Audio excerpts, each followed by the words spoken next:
suuragal ma tahay inaad u safarto magaalo aadan garanaynin magaceeda, dhanka ay ka jirto iyo waliba masaafada ay ku jirto, adigoo ruux kale aan isku haleynin? dabcan jawaabtu iska caddahay. suuragalna ma noqon karto inaad aado meel aad rabto adigoo aan ka helin xog ku saabsan sida magaceeda oo kale safar kooban oo saacado ama daqiiqo u qaadanaya. haddii uusan suuragal ahayn, qorshe la'aan, maxaad u malaynaysaa safarka nolosha oo idil? noloshu waa safar u baahan qorsheyn iyo in loo sameeyo yool ay higsato, ay ku dadaasho xaqiijintiisa iyadoo raacayso qorshe ay u degsatay. dadka nolosha ku guuleysta waa dad leh yool ay higsadaan, isla markaana u dejiya qorshe ah jaranjartii ay ku fuuli lahaayeen higsigooda.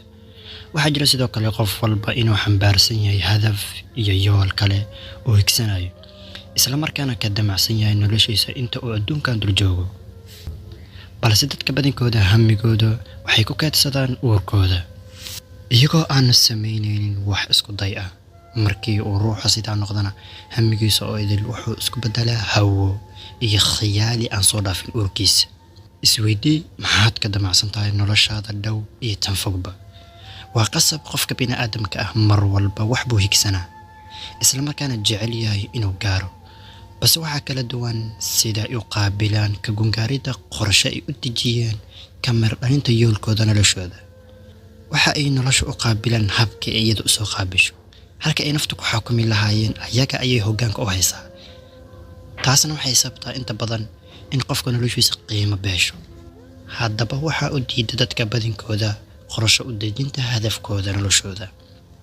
waxyaalaha ka hortaagan dadka badankooda inay qorsheeyaan noloshooda way fara badan tahay, hase yeeshee waxaa ku soo xusi doonaa qodobadan.